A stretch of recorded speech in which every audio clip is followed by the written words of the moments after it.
Je pense que cet animé ne sortira jamais de ma tête. C'est vraiment le pire animé que j'ai vu de toute ma vie. Oui, parce qu'en fait, j'ai récidivé. J'ai regardé la deuxième saison de Nagatoro. Et je vous jure, c'est une des pires erreurs que j'ai fait. J'ai quand même bien rigolé à certains moments. Mais je vous jure qu'il y a des scènes que je ne comprends toujours pas tellement elles sont bizarres.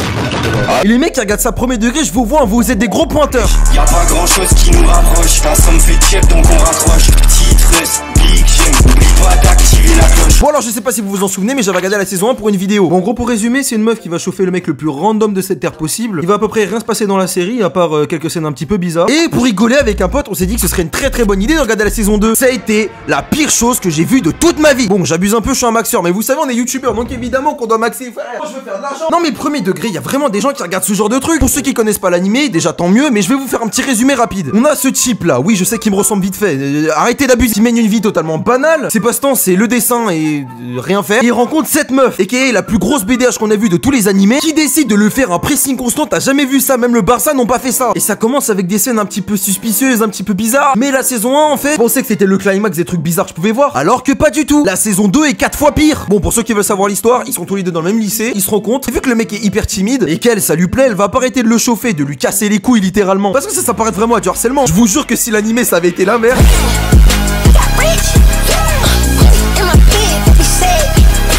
Et cette meuf va faire les moves les plus bizarres pour gérer ce mec. Je vous jure qu'il y a un épisode où le mec il est malade, il est KO chez lui, KO technique. Il veut juste se reposer, qu'est-ce qui se passe? La meuf vient devant chez lui. C'est une dinguerie d'avoir un pressing comme ça. Et puis le frérot, quand il est en train de dormir, elle essaye de l'embrasser. Je vous jure qu'il y a des scènes comme ça tout le temps. Soyez pas choqués, hein, ça arrive comme ça. Ou sinon je pourrais parler de cet épisode où le mec il dit qu'il en a marre de dessiner des fruits, du coup il va demander sa pote pour poser pour lui. Tout se passe bien jusqu'à qu'elle se ramène en maillot de bain. Et ça c'est normal, vous inquiétez pas, dans les nuits c'est normal, c'est fait pour. Des trucs bizarres, il y en a partout. Donc jusqu'ici on se demande où est-ce que ça va aller. Et après elle lui dit qu'elle est beaucoup trop tendue, qu'elle aimerait bien avoir un massage. Frère, je vous montre même pas la suite, je vous jure, j'ai même pas envie, frère. Le pire, c'est que cet animé est à la fois hyper prévisible et à la fois pas du tout. Je vous prends une scène au hasard. Le mec va baver sur sa chaussure. Bon, ça, c'est dans l'animé, c'est normal. Qu'est-ce qu'il va faire? Il va lécher ses panards.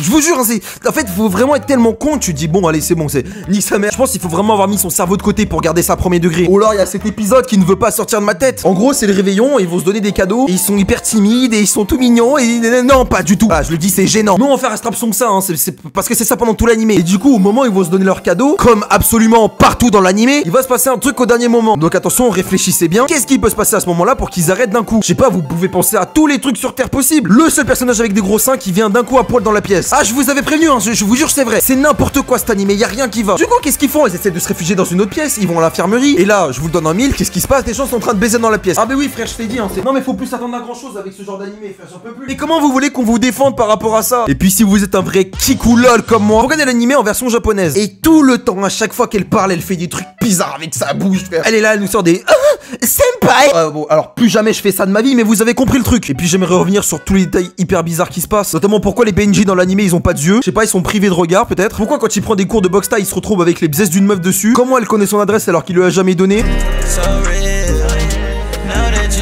Pourquoi il le suit dans la rue? Pourquoi quand il trébuche, le premier truc auquel il se retient c'est ses tchouches? Et puis je pense que l'épisode qui m'a demandé le plus de questions, c'est un épisode que j'ai mis partout, donc vous l'avez forcément vu. Vous savez, c'est l'épisode là, ils vont à la plage, que ses potes elles se foutent d'un coup à walper devant lui, et que le mec qui demande simplement à dessiner, il se retrouve avec ses panards dessus. Alors oui, j'ai une explication pour absolument tous les trucs bizarres, à part comment elle le stole comme ça, mais c'est parce que cet animé est fait pour les plus gros fétichistes. Voilà, je le dis, fallait que la vérité éclate au bout d'un moment, fallait que ça explose, fallait que la vérité éclate au grand jour. Cet animé est fait pour les mecs avec des délires chelous, hein, les mecs qui kiffent les aisselles, là, qui kiffent les pieds, qui kiffent les enfants. Ah oui, parce que j'ai oublié de vous préciser, ils sont mineurs pendant la saison 1. Donc tout ce qui se passe, les trucs chelous là, ils sont mineurs à ce moment-là. Les dessinateurs là, les scénaristes, on vous voit les gars. Vous croyez quoi? Vous croyez que c'est vos persos, vous les gérez pas et qu'ils font ça à la petite vie? Pas du tout, que déni. C'est vous qui avez dessiné tout ça. Mais bon, avec toutes ces scènes bizarres, il reste quand même une question à se poser. À part les gros détraqués comme ça, mais qui va regarder ça? Qui sérieusement va se taper 2 saisons d'Arrête de me chauffer Nagatoro avec des scènes bizarres tout le temps, des trucs incohérents et l'histoire elle pue la merde, on se fait chier pendant tous les épisodes. C'est super long. Qui va regarder ça premier degré? Bon, il y a peut-être une personne qui peut regarder ça premier degré. Vous savez, ce gars là, ce mec que personne cale à la vie, tout le monde s'en bat les couilles, vraiment. On en a rien à foutre de lui, il a pas d'amis, aucune meuf le cala. Et ben ce type là, quand il rentre chez lui, il est tellement en manque d'affection et Arrête de me chauffer Nagatoro, ça lui donne ça, ça lui donne sa dose, ça lui donne ce qu'il faut. Il a besoin de ça, il se reconnaît dans le personnage du mec. Et les dessinateurs, ils le savent parfaitement, c'est ça qu'ils font. Les mecs qui font les animés derrière ça, ils savent parfaitement qu'il y a des gros dalleux pour aller regarder ça. Encore je dis gros dalleux, c'est juste des mecs qui sont reclus de la société. Mais je vous jure, faut faut être motivé pour se taper 2 saisons, hein. Parce que c'est tellement long, c'est tellement chiant. J'ai l'impression que même les sites de streaming, ils sont trompés au niveau des épisodes, tellement ça se ressemblait. Ils font tout le temps la même chose. Je vous jure que la saison 2, c'est la saison 1, mais en plus hard. Vraiment, je vous déconseille de perdre autant de temps sur cet animé de merde. Et quand c'est sorti, il y a là les mecs qui ont fait les intellectuels à regarder cette série. Ils étaient là, ouais, mais je pense en vrai, on doit évoluer. C'est bien Naruto et One Piece, mais en vrai, faut regarder d'autres choses. C'est faux, ils voulaient juste plaire aux petites Z-girls qui regarderaient de me chauffer Nagatoro. Ils voulaient juste plaire à elle, et au final, ils se sont fait recaler. Tout ça pour qu'elle le trompe avec un modo. Alors qu'en fait, les mecs, on vous voit comme ça. Vous êtes les singes de cette société. Je comprendrais toujours pas les mecs qui dessinent ça, ce qu'ils ont à travers le crâne. Mais bon, Hasoul, si je commence à parler de toutes les histoires bizarres qui tournent autour des mecs qui font des animés, je pense qu'il y a matière à faire un Findings de 3 heures dessus. Et puis je vous avais parlé de la face cachée de Nagatoro. Vous savez,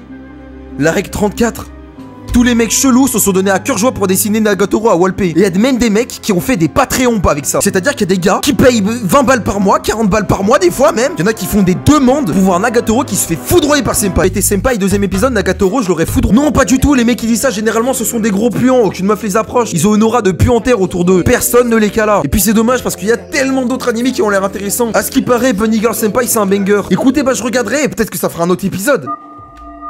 Oh non frère, putain ça recommence. Je commence à m'agiter, elle est posée au QG, elle est agitée. Avant je vais affûter toutes mes capacités, après je la fume et je lui fais des bavettes comme avec un vivacité.